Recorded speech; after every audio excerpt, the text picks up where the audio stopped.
Hey everybody, welcome back to the Preacher Boys podcast. My name is Eric Skwarczynski, and if it's your first time listening, I am a former fundamentalist who grew up within an independent fundamental Baptist church.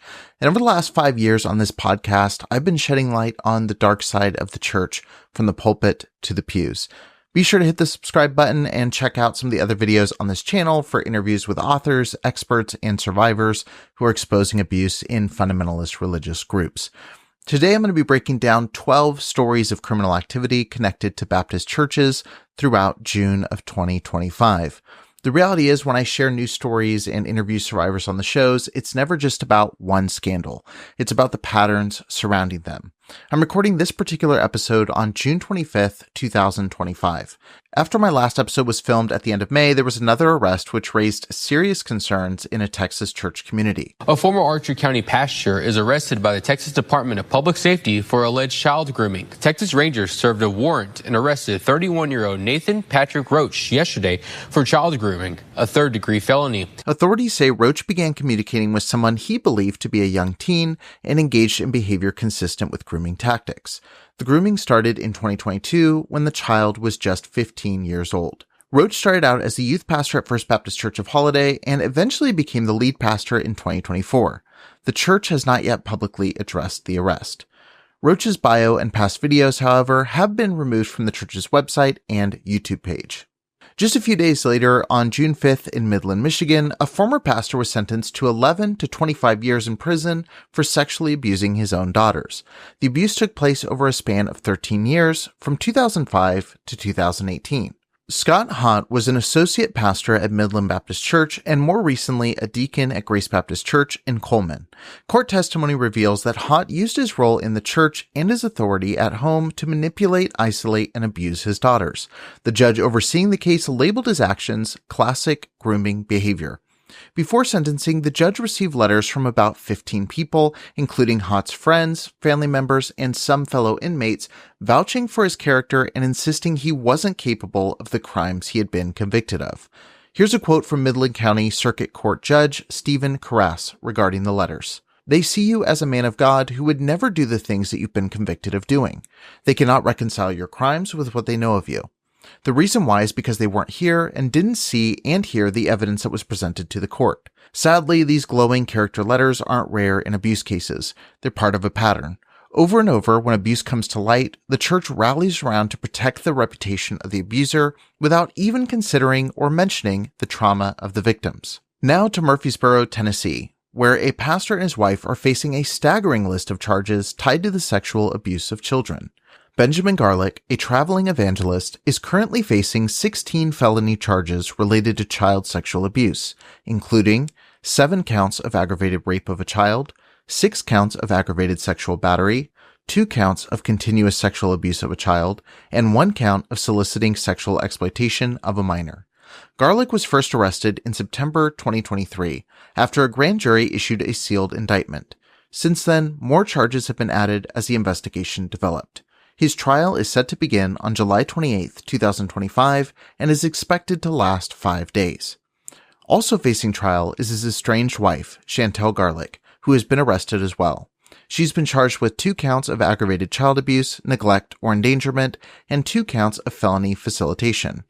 I first reported on the Garlicks back in September of 2023, and I've linked to that coverage in the show notes of this episode. On June 6, new charges were brought against a longtime church leader in Texas. In Denton, Texas, Jim Mustaine, a Baptist pastor and former employee with the Louisville Independent School District, was charged with 5 felony counts relating to the possession of child sexual abuse material. The investigation began after an anonymous tip from a former phone sex operator, reporting that Mustaine shared disturbing images of young children with her via Skype and expressed explicit interest in them.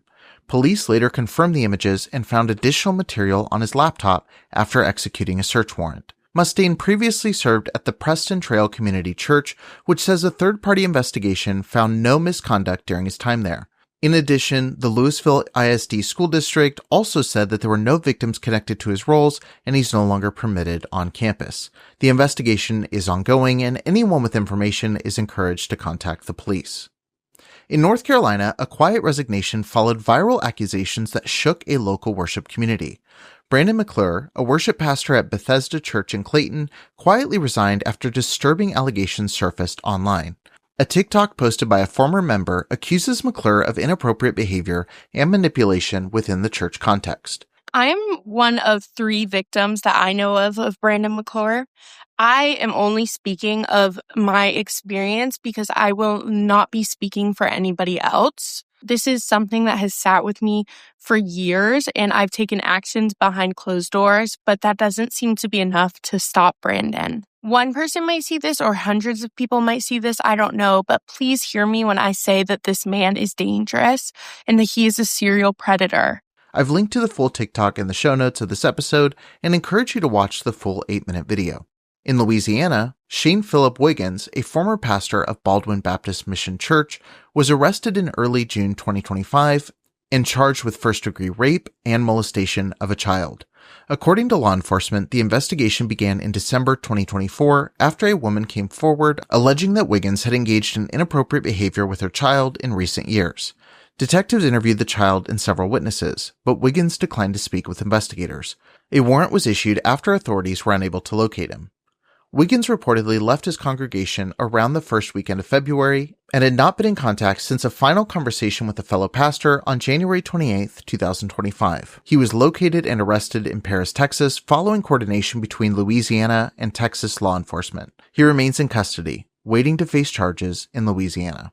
Then, on June 11th, a teacher and church leader in Florida was arrested after he allegedly used a computer to solicit a child in an attempt to meet a minor for sex. 35-year-old Joshua Dice was a teacher at Calvary Christian Academy and also held a position at Calvary Baptist Church.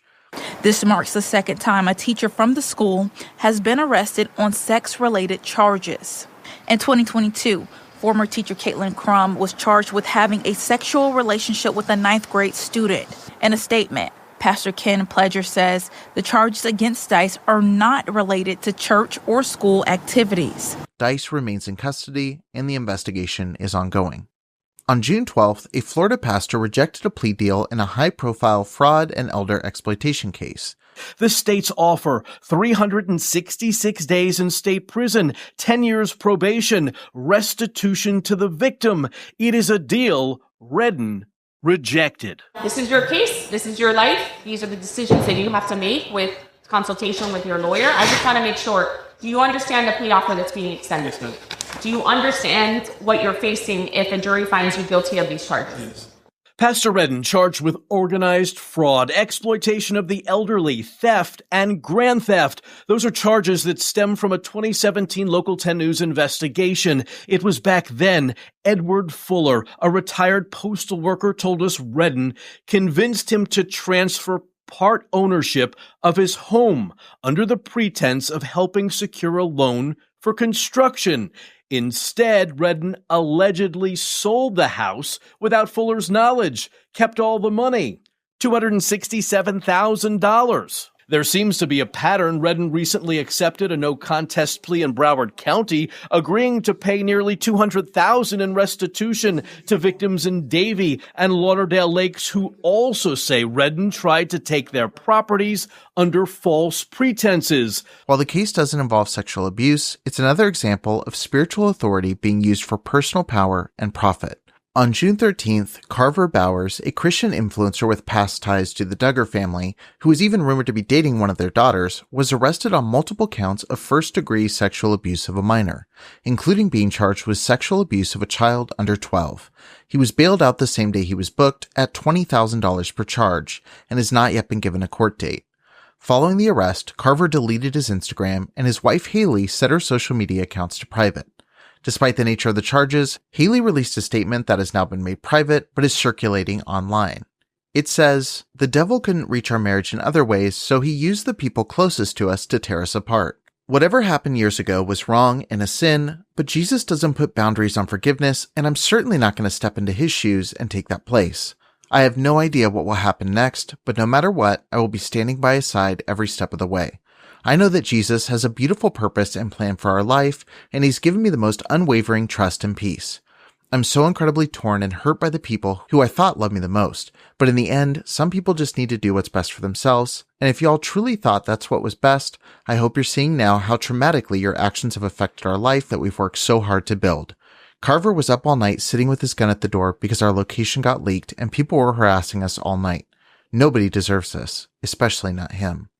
These kind of things can happen in countless families' lives who were raised very sheltered and strict.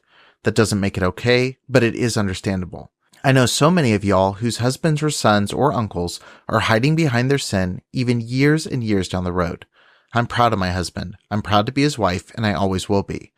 He's already made amends with the quote-unquote victim and Jesus. This is old news that my parents chose to exploit. For whatever reason, I have no idea, but I can't change or revert their actions. I can only take it day by day. I don't hate anyone. I don't think I've hated a single person in my life. But I don't agree with actions that they have decided to take for their own personal gain with no care or thought as to how it will affect Carver and I. This isn't a matter I take or speak about lightly. This is my life, my best friend, and my soulmate. We've only been married a year, but it's been the most blissful and joy-filled year of our lives. Maybe Jesus gave us such a wonderful gift in each other because he knew we'd have to face this. I have no idea what will happen, but I will always wait. I trust that Jesus has a plan far better than we could ever imagine. He always has, and I know he won't fail me now. The couple, who married in April of 2024, had built an online brand promoting Christ-centered relationships, a message that now seems deeply at odds with these allegations. On June 16th, a former pastor in Virginia entered a plea in a decades-old child abuse case. Former Victory Baptist Church pastor Albert Wharton entered an Alford plea to 8 felony counts related to child sexual abuse. Just a quick reminder for those who don't know, an Alford plea allows a defendant to maintain their innocence while still accepting the results of a guilty plea, acknowledging that the prosecution has enough evidence to likely result in a guilty verdict.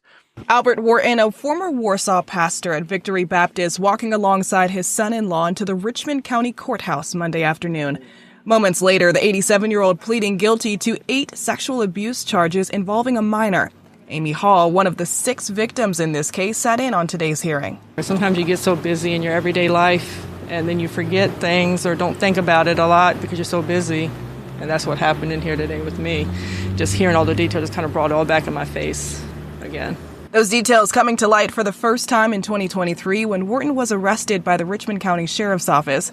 He faced 30 felony charges, including aggravated sexual battery and taking indecent liberties with a child.